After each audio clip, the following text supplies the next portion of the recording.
মানিকগঞ্জের সড়ক দুর্ঘটনায় মিশুক মনির ও তারেক মাসুদ নিহতের মামলার রায় বুধবার। রংপুরে জাপানি নাগরিক কুনিও হোশি হত্যার রায় দেয়া হবে ২৮ ফেব্রুয়ারি। বরিশালে জাহাজে ইঞ্জিন বিস্ফোরণে দগ্ধ ৪ জনের মধ্যে ২ জনের অবস্থা আশঙ্কাজনক। পুড়ে গেছে শরীরের ৯৮ ও ৮৬%। ঢাকা মেডিকেলে ভর্তি।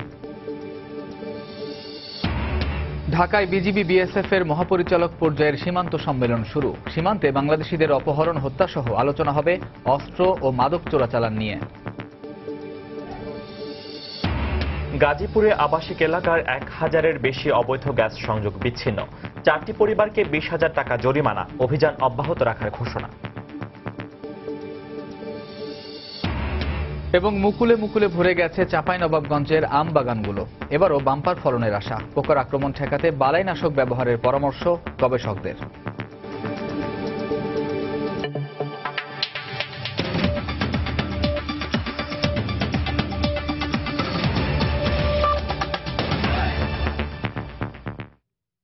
বাংলার সময়ের সঙ্গে আছি আমি কামরুজ্জামান মামুন এবং আমি ফয়সাল মোর্শেদ।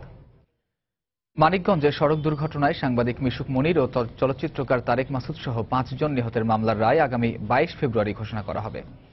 দুপুরে অতিরিক্ত জেলা ও দায়রা জজ খায়রুল কবির এ তারিখ নির্ধারণ করেন। এর আগে মামলার একমাত্র আসামি বাস চালক জামির হোসেনকে আদালতে হাজির করা হয়। তার উপস্থিতিতে যুক্তিতর্ক উপস্থাপন করে রাষ্ট্রপক্ষ ও আসামি পক্ষের আইনজীবীরা। পরে আগামী ২২ ফেব্রুয়ারি মামলার রায় ঘোষণার তারিখ নির্ধারণ করেন বিচারক। একই সাথে আসামি জামির হোসেনের জামিন আবেদন নামঞ্জুর করেন আদালত। ২০১১ সালের ১৩ আগস্ট মানিকগঞ্জ ঘিওর উপজেলার জোকা এলাকায় ঢাকা রিচা মহাসড়কে বাস ও মাইক্রোবাসের সংঘর্ষে নিহত হন সাংবাদিক মিশুক মনির ও চলচ্চিত্রকার তারেক মাসুদ সহ ৫ জন। এ ঘটনায় রিল্যাক্স পরিবহনের বাস চালক জামির হোসেনকে আসামি করে মামলা করে পুলিশ। রংপুরে জাপানি নাগরিক কুনিও হোশি হত্যা মামলার রায় ঘোষণার দিন আগামী ২৮ ফেব্রুয়ারি ধার্য করেছেন আদালত। মামলার যুক্তিতর্ক শেষে আজ রায়ের দিন ধার্য করেন বিচারক। বাদী বিবাদী দুপক্ষের যুক্তিতর্ক উপস্থাপন শেষে দুপুরে জেলার বিশেষ জজ আদালতের বিচারক নরেশ চন্দ্র সরকার এদিন ধার্য করেন। এর আগে কড়া নিরাপত্তার মধ্য দিয়ে আসামিদের আদালতে হাজির করা হয়। এই মামলায় বাদী পক্ষের ৫৫ জন এবং আসামি পক্ষের একজনের সাফাই সাক্ষী নেওয়া হয়। ২০১৫ সালে ৩রা অক্টোবর জাপানি নাগরিক কুনিও হোশিকে গুলি করে হত্যা করে দুর্বৃত্তরা। এই ঘটনায় তদন্ত শেষে ৮ জেএমবি সদস্যের বিরুদ্ধে চার্জশিট দেয় পুলিশ। এদের মধ্যে ৫ আসামি কারাগারে রয়েছে। রাষ্ট্রপক্ষ এবং আসামিপক্ষ যুক্তিতর্ক উপস্থাপন করেন এবং বিজ্ঞ আদালতে উচ্চ আদালতে সিদ্ধান্ত প্রদান করেন। আগামী ২৮/২/১৭ অর্থাৎ এই মাসের শেষ দিনে রায়ের জন্য দিন ধার্য করেছে। বরিশালের কীর্তনখোলা নদীতে তেলবাহী জাহাজে ইঞ্জিন বিস্ফোরণে দগ্ধ ৪ জনের মধ্যে ৩ জনকে ঢাকা মেডিকেল কলেজ হাসপাতালের বার্ন ইউনিটে ভর্তি করা হয়েছে। তাদের ২ জনের অবস্থা আশঙ্কাজনক বলে জানিয়েছেন চিকিৎসকরা। এদিকে তেলবাহী জাহাজটির ইঞ্জিন রুমে গ্যাস জমার কারণে ভয়াবহ বিস্ফোরণ ঘটে বলে ধারণা জাহাজে থাকা এক কর্মচারীর। রোববার সকালে বরিশাল শেরেবাংলা মেডিকেল কলেজ হাসপাতাল থেকে ঢাকা মেডিকেলের বার্ন ইউনিটে আনা হয় কীর্তনখোলা নদীতে তেলবাহী জাহাজে ইঞ্জিন বিস্ফোরণের ঘটনায় মারাত্মক আহত ৪ জনকে। একজনকে প্রাথমিক চিকিৎসা দিয়ে ছেড়ে দিলেও অবস্থা গুরুতর হওয়ায় বাকি ৩ জনকে ভর্তি করা হয়েছে বার্ন ইউনিটে। প্রাথমিক চিকিৎসা শেষে আহত এক কর্মচারী জানান, কীর্তনখোলা নদীর মাঝ থেকে তেল আনলোড করতে ঘাটের দিকে যাওয়ার জন্য ইঞ্জিন চালু দেওয়ার সময় বিস্ফোরণের ঘটনা ঘটে। তবে কি কারণে বিস্ফোরণ তা নিশ্চিত করে বলতে না পারলেও গ্যাস জমে এমন হতে পারে বলে ধারণা করছেন তিনি। টেলিগ্রাফ মারা হয়েছে জাহাজ ঘাটে নেওয়ার জন্য। যার ইঞ্জিন রুমে ডিউটি ওনারা ইঞ্জিন রুমে চলে গেছে, আমাদের সামনে ডিউটি, আমিও সামনে চলে গেছি। হঠাৎ করে দেখি ঘুমের মতো একটা বাস্ট হইল। বাস্ট হওয়ার সাথে সাথে আমার চোখ মুখে কি যেন বললো, আমি আর বলতে পারি, তাড়াতাড়ি দূরে সরে আসছি। ইঞ্জিন রুম থেকে অথবা ফার্ম রুম থেকে হয়েছে, এতটুকু ধারণা করতেছি। হয়তো গ্যাসের কারণ হতে পারে বা অন্য কি কারণ, আসলে এমন তো আর কখনো হয় না। গ্যাস বাস্ট হইতে পারে, এখন তারা শিওর দিতে পারে না। গ্যাস বাস্ট হইতে পারে এবং ইঞ্জিন কভার দিয়ে আসতে পারে। আহতদের মধ্যে ৩ জনের অবস্থা আশঙ্কাজনক বলে জানিয়েছেন বার্ন ইউনিটের চিকিৎসক। নাজমুল, হুমায়ুন কবির, শামসুল আরিফিন, ওরা ৩ জন আছে। এর মধ্যে নাজমুল হলে 15%, আর 2 জন হলে একজন 95%, একজন 86% বার্ন। পার্সেন্টেজ অফ বার্ন অনেক বেশি, তাদের সাথে ইনহেলেশন বার্ন আছে এবং সাথে আরো ইনজুরি আছে। ফলে সব মিলে আসলে 3 জনের অবস্থায় আশঙ্কাজনক। যেহেতু 95% আর 86% মানে খুবই আশঙ্কাজনক অবস্থা। আসলে এত পার্সেন্ট বার্ন আসলে খুব সার্ভাইভ করা খুবই কষ্ট। ফায়ার সার্ভিস জানায় শনিবার রাত 8:30টার দিকে কীর্তনখোলা নদীর চরকাগো প্রান্ত থেকে প্রায় 9.5 লাখ লিটার জ্বালানি তেল বোঝাই এমটি অ্যাঙ্কারেজ নামের ওই জাহাজটি শহরের যমুনা ডিপোতে যাওয়ার জন্য ইঞ্জিন চালু করতে গেলে বিস্ফোরণের ঘটনা ঘটে। মাহমুদ রাকিব, সময় সংবাদ, ঢাকা। ঢাকায় শুরু হয়েছে বর্ডার গার্ড বাংলাদেশ, বিজিবি ও ভারতের সীমান্তরক্ষী বাহিনী বিএসএফ এর মধ্যে মহাপরিচালক পর্যায়ে সীমান্ত সম্মেলন। সকালে রাজধানীর পিলখানায় বিজিবির সদর দপ্তরে 5 দিন ব্যাপী এ সম্মেলন শুরু হয়। বৈঠকে বিজিবি মহাপরিচালক মেজর জেনারেল আবুল হোসেনের নেতৃত্বে বাংলাদেশের 28 সদস্যের প্রতিনিধি দল অংশ নিচ্ছে। ভারতের 19 সদস্যের প্রতিনিধি দলের নেতৃত্ব দিচ্ছেন বিএসএফ মহাপরিচালক কে শর্মা। বিজিবি সম্মেলনে সীমান্তে বাংলাদেশের নাগরিকদের অপহরণ, আটক, গুলি, হত্যা, অস্ত্র ও মাদক চোরাচালান বন্ধ, অবৈধভাবে আন্তর্জাতিক সীমান্ত অতিক্রম নিয়ে আলোচনা হবে। এছাড়া আন্তর্জাতিক সীমান্তের 150 গজের মধ্যে নির্মাণ কাজ, নদীর তীর সংরক্ষণ কাজে সহায়তা, অপরাধীদের বিষয়ে তথ্য বিনিময় এবং উভয় বাহিনীর মধ্যে পারস্পরিক আস্থা বাড়ানোর উপায় সম্মেলনে গুরুত্ব পাবে। সম্মেলন শেষে যৌথ ঘোষণাপত্র সই হওয়ার কথা রয়েছে।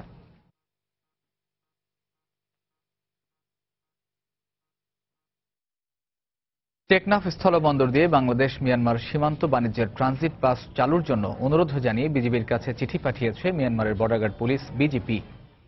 বিজিবি জানায়, চিঠি পাওয়ার বিষয়টি ঊর্ধ্বতন কর্তৃপক্ষকে জানানো হয়েছে। যথাযথ অনুমতি পেলে সীমান্ত বাণিজ্যের ট্রানজিট পাস চালুর ব্যাপারে ব্যবস্থা নেওয়া হবে। গত বছরের অক্টোবর মাসে মিয়ানমারের সীমান্তরক্ষী বাহিনী বিজিপির নিরাপত্তা চৌকিতে হামলার ঘটনার পর ব্যাপক অভিযান শুরু করে দেশটির সেনাবাহিনী। এই ঘটনার পর বাংলাদেশ মিয়ানমার সীমান্ত বাণিজ্যের ট্রানজিট পাস বন্ধ করে দেওয়া হয়। বাংলার সময়ে আরো থাকছে। গাইবান্ধা 1 আসনের উপনির্বাচনে 9 জন প্রার্থীর মনোনয়নপত্র জমা। নির্বাচন সুষ্ঠু করতে সব ধরনের ব্যবস্থা নেওয়ার আশ্বাস রিটার্নিং কর্মকর্তার।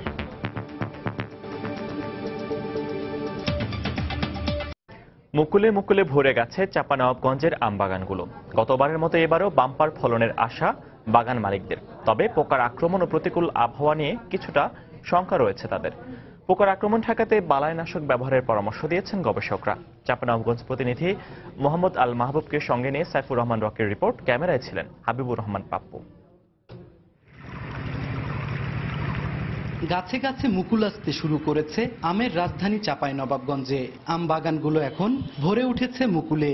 গেল কয়েক বছরে এ অঞ্চলের উঁচু নিচু জমিতে গড়ে উঠেছে 2500-এরও বেশি ছোট বড় আম বাগান। এখানে রয়েছে ল্যাংড়া, ফজলি, গোপালভোগ, হিমসাগর, ক্ষীরসাপাত ছাড়াও দুধসর, কালীভোগ, তোতাপুরি সহ প্রায় 200-রও বেশি জাতের আম। চলতি মৌসুমে তেমন একটা কুয়াশার আধিক্য না থাকায় প্রায় 80% বাগানে মুকুল এসেছে। ভালো ফল পেতে এখন বাগান পরিচর্যার কাজে পুরোদমে ব্যস্ত মালিকরা। আবহাওয়া খারাপ হলে তো নষ্ট হওয়ার সম্ভাবনা আছে, তার জন্য আমরা ব্যবস্থা নিচ্ছি, স্প্রে করছি। ধরেন গিয়ে ময়লা মাটি যেন মাছি টাছি যা আছে সব মরবে। ভালো ফলনের অগ্রসর হওয়ার জন্য আমরা প্রচুর চেষ্টা চালাচ্ছি।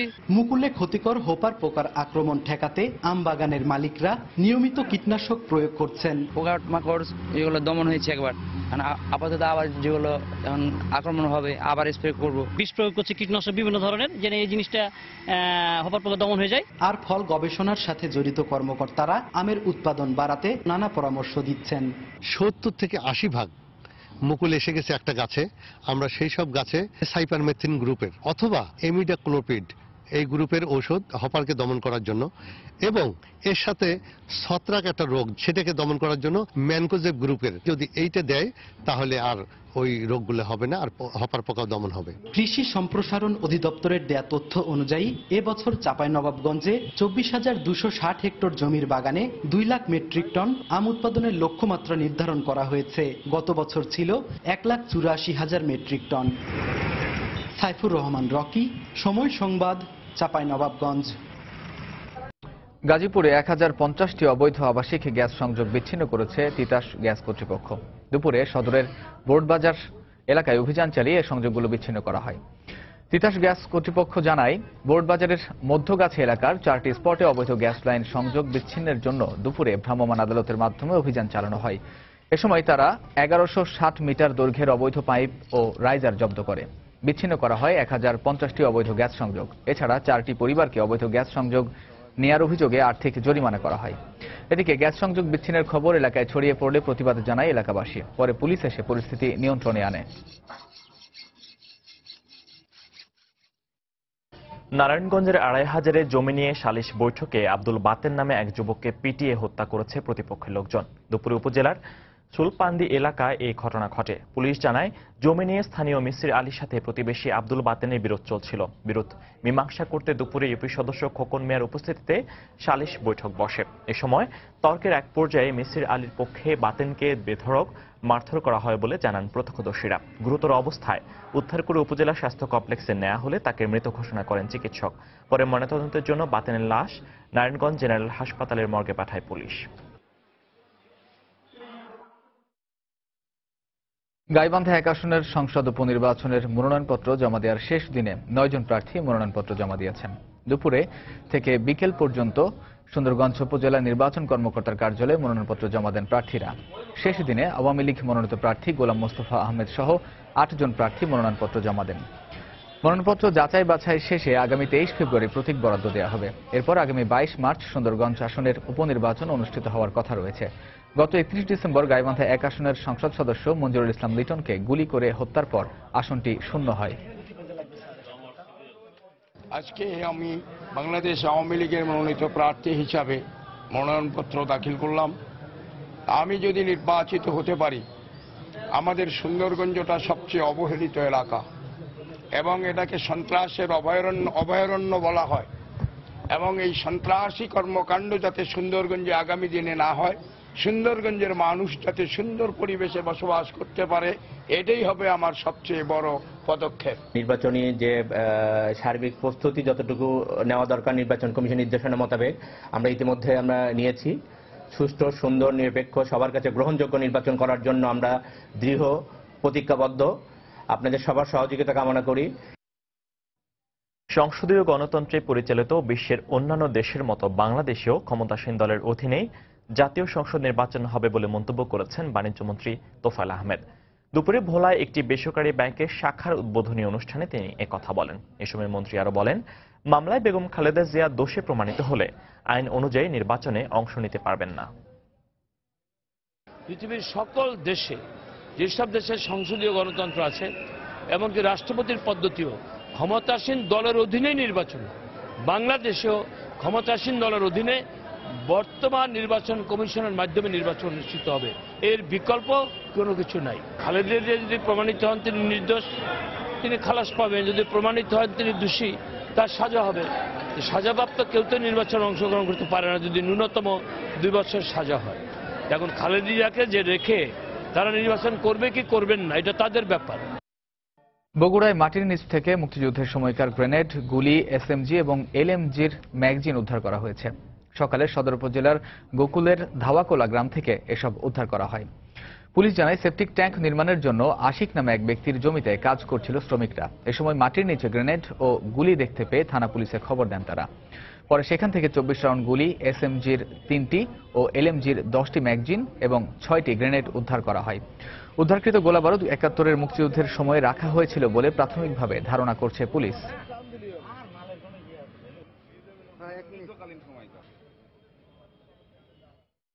চব্বিশ রাউন্ড গুলি, 6টি গ্রেনেড এবং এসএমজি, এলএমজি এবং এসএমসি এর 11টি ম্যাগাজিন উদ্ধার করে এবং আমরা ধারণা করছি যে 1971 সালের মুক্তিযুদ্ধকালীন সময়ের অস্ত্র এগুলো হতে পারে। অনিয়ম ও দুর্নীতির অভিযোগে চট্টগ্রামে ভূমি অধিগ্রহণ শাখার 3 কর্মচারীকে তাৎক্ষণিকভাবে বদলির নির্দেশ দিয়েছেন ভূমি প্রতিমন্ত্রী সাইফুজ্জামান চৌধুরী। দুপুরে নগরীর আদালত চত্বর এলাকায় ভূমি অধিগ্রহণ শাখা পরিদর্শনকালে তিনি এ বদলির আদেশ দেন। এ সময় তার সাথে রাজস্ব কর্মকর্তা ও ঊর্ধ্বতন ভূমি কর্মকর্তারা উপস্থিত ছিলেন। পরিদর্শনকালে প্রতিমন্ত্রী বিভিন্ন দলিল ও কাগজপত্র যাচাই করার পাশাপাশি ভুক্তভোগীদের সাথে কথা বলেন। পরে দুর্নীতির অভিযোগে চেয়ারম্যান করিম হানিফ এবং জারিকারক নজরুল ইসলামকে স্ট্যান্ড রিলিজ করে ঢাকায় সংযুক্ত করার নির্দেশ দেন। একই সাথে তাদেরকে কালো তালিকাভুক্ত করে রাখতে ঊর্ধ্বতন কর্মকর্তাদের নির্দেশ দেওয়া হয়। এছাড়া অনিয়মের অভিযোগ ওঠায় একই শাখার আরও 2 কর্মচারীকে সতর্ক করা হয়।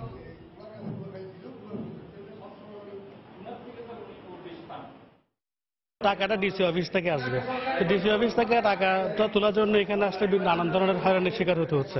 খতিয়ানভুক্ত শ্রমিকদেরকে ডেকে এনে তারা বিভিন্ন মামলা করাইয়ে এখানে মিসকেস করাইয়ে তারপরে হয়রানি করে। করিমকে তার সম্পর্কে যথেষ্ট কমপ্লেন, তাকে স্ট্যান্ড লিস্ট আগেও করেছি, এখানে কেন বিলম্ব হয়েছে সেটা আমি এক্সপ্লেনেশন চাইবো। আজকে আবার আমি নির্দেশনা দিলাম এবং নজরুল, হানিফ তাদের সম্পর্কে যথেষ্ট কমপ্লেন আছে, তো সুতরাং তাদেরকে আমি স্ট্যান্ড লিস্ট করে ফেলবে তারা, এবং সামনে আমি আরো দেখব। আর কিছু লোককে আমি ওয়ার্নিং দিয়েছি, তাদেরকে আজকের মতো আমি ক্ষমা করেছি। পাবনায় যৌতুকের জন্য এক গৃহবধূকে শ্বাসরোধ করে হত্যার অভিযোগ উঠেছে শ্বশুরবাড়ির লোকজনের বিরুদ্ধে। ঘটনার পর থেকে অভিযুক্ত জায়দুল সহ পরিবারের সদস্যরা পলাতক রয়েছে। সকালে আটঘরিয়া উপজেলার একদন্ত গ্রামে এই হত্যাকাণ্ড হয়। স্বজনদের অভিযোগ, 3 মাস আগে জায়দুলের সঙ্গে আঁখি খাতুনের বিয়ে হয়। বিয়ের পর থেকেই যৌতুকের জন্য চাপ সৃষ্টি করে জায়দুল ও তার পরিবারের সদস্যরা।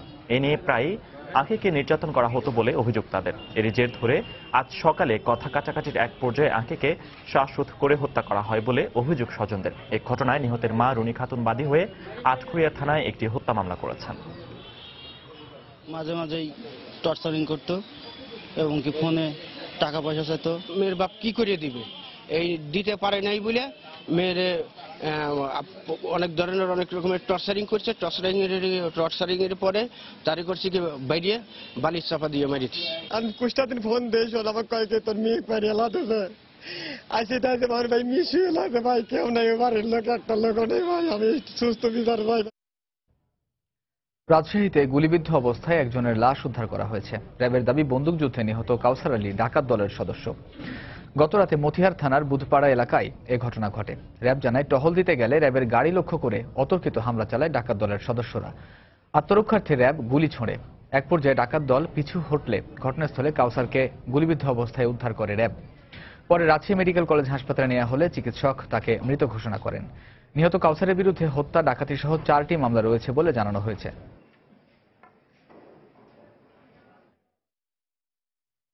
ঠাকুরগাঁওয়ে 4র্থ দিনের মতো চলছে পরিবহন ধর্মঘট। ধর্মঘটের কারণে জেলার 5 উপজেলার সব রুটে বন্ধ রয়েছে যান চলাচল। নতুন করে বন্ধ করে দেয়া হয়েছে দূরপাল্লার যানবাহনও। এই কারণে ব্যাটারি চালিত অটোরিকশা করে গন্তব্যে রওনা হচ্ছেন অনেকে। এতে বিপাকে পড়েছেন সাধারণ যাত্রীরা। গত বৃহস্পতিবার মহাসড়কে চাঁদা আদায়কে কেন্দ্র করে জেলা ট্রাক, ট্যাঙ্ক, লরি শ্রমিক ইউনিয়ন এবং মোটর মালিক সমিতির দ্বন্দ্বে অনির্দিষ্টকালের এই ধর্মঘটে ডাক দেয় জেলা পরিবহন মালিক সমিতি।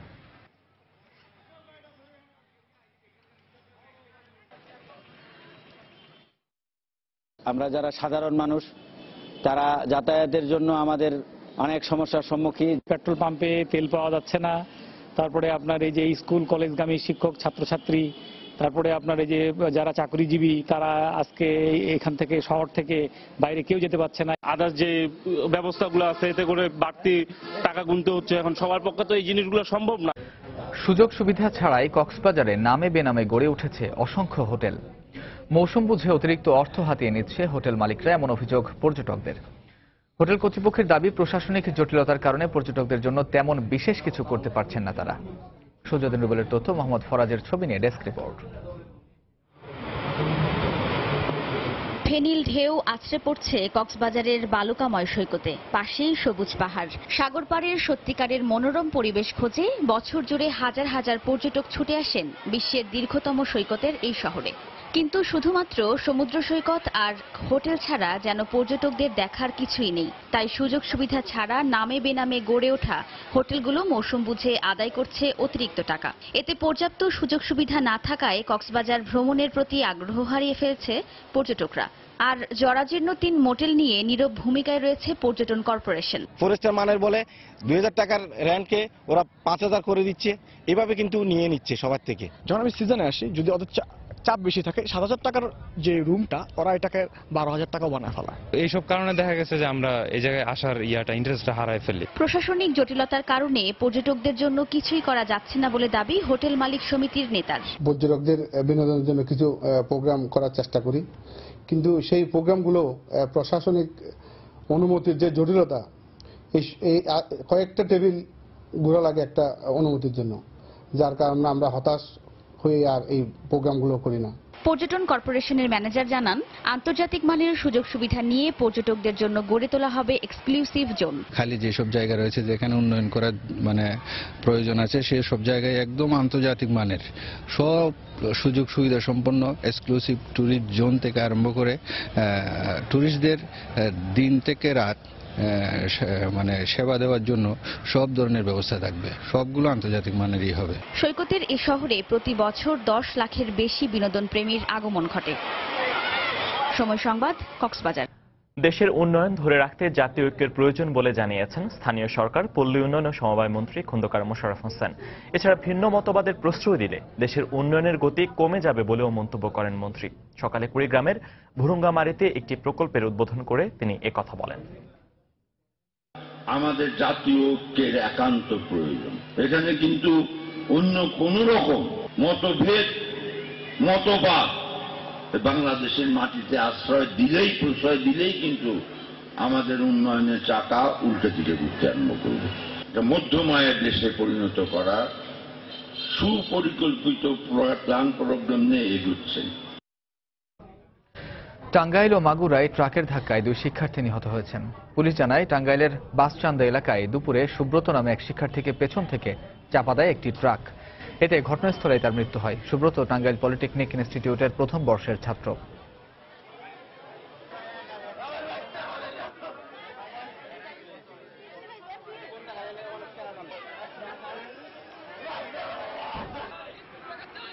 এদিকে মাগুরা শ্রীপুর সড়কের আদর্শ কলেজ পাড়া এলাকায় ট্রাকের চাপায় ঘটনাস্থলে নিহত হন বিশ্বজিৎ নামে এক কলেজ ছাত্র। ঘাতক ট্রাকের চালককে আটক করেছে পুলিশ। গোপালগঞ্জে বাস চাপা স্কুল শিক্ষার্থী নিহতের ঘটনায় মানববন্ধন করেছে শিক্ষক ও শিক্ষার্থীরা। সকালে কোটালীপাড়া উপজেলা পরিষদের সামনে এই কর্মসূচি পালন করেন কমলকুড়ি বিদ্যানিকেতনের শিক্ষক শিক্ষার্থীরা। এ সময় বাস চালকের শাস্তির দাবি জানান তারা। গতকাল ছুটির পর বিদ্যালয় থেকে বের হওয়ার সময় দ্বিতীয় শ্রেণীর শিক্ষার্থী সিয়াম সর্দার বাসের চাপা নিহত হয়। এ সময় ঘাতক বাসটিতে আগুন ধরিয়ে দেয় বিক্ষুব্ধ এলাকাবাসী। শিক্ষার্থীরা যেন ক্লাস ফাঁকি দিয়ে সময় না কাটায় সেজন্য ফেনী শহরের বিভিন্ন পার্কে অভিযান পরিচালনা করেছে ভ্রাম্যমাণ আদালত। সকালে জেলা প্রশাসনের উদ্যোগে শহরের তৃপ্তি এগ্রো পার্ক ও জেলা পরিষদ শিশু পার্কে এই অভিযান চালানো হয়। এ সময় ভ্রাম্যমাণ আদালত স্কুল কলেজের শিক্ষার্থীদের ক্লাস ফাঁকি দিয়ে পার্কে সময় কাটাতে নিষেধ করেন। পাশাপাশি পার্ক কর্তৃপক্ষকেও সতর্ক করা হয়। এ সময় ধূমপান বিরোধী কোনো নির্দেশনা না থাকায় জেলা পরিষদ শিশু পার্ক কর্তৃপক্ষকে 1000 টাকা জরিমানা করেন ভ্রাম্যমাণ আদালত। বাংলা সময়ের শীর্ষ সংবাদগুলো জানিয়ে দিচ্ছি আরেকবার। মানিকগঞ্জের সড়ক দুর্ঘটনায় মিশুক মনির ও তারেক মাসুদ নিহতের মামলার রায় বুধবার। রংপুরে জাপানি নাগরিক কুনিও হোশি হত্যার রায় দেওয়া হবে 28 ফেব্রুয়ারি। বরিশালে জাহাজে ইঞ্জিন বিস্ফোরণে দগ্ধ 4 জনের মধ্যে 2 জনের অবস্থা আশঙ্কাজনক। পুড়ে গেছে শরীরের 98 ও 86%। ঢাকা মেডিকেলে ভর্তি। ঢাকায় বিজিবি বিএসএফ এর মহাপরিচালক পর্যায়ের সীমান্ত সম্মেলন শুরু। সীমান্তে বাংলাদেশিদের অপহরণ, হত্যা সহ আলোচনা হবে অস্ত্র ও মাদক চোরাচালান নিয়ে। গাজীপুরে আবাসিক এলাকার 1000-এর বেশি অবৈধ গ্যাস সংযোগ বিচ্ছিন্ন। 4টি পরিবারকে 20,000 টাকা জরিমানা। অভিযান অব্যাহত রাখার ঘোষণা। এবং মুকুলে মুকুলে ভরে গেছে চাঁপাইনবাবগঞ্জের আম বাগানগুলো। এবারও বাম্পার ফলনের আশা। পোকার আক্রমণ ঠেকাতে বালাইনাশক ব্যবহারের পরামর্শ গবেষকদের। এই ছিল বাংলা সময়। যে কোনো খবর পেতে ভিজিট করুন সময়নিউজ.tv। এছাড়া এইমাত্র পাওয়া খবর আপনার মোবাইলে পেতে SMS করুন *PN লিখে পাঠিয়ে দিন 16242 নম্বরে। আর সঙ্গে থাকুন সময়ের।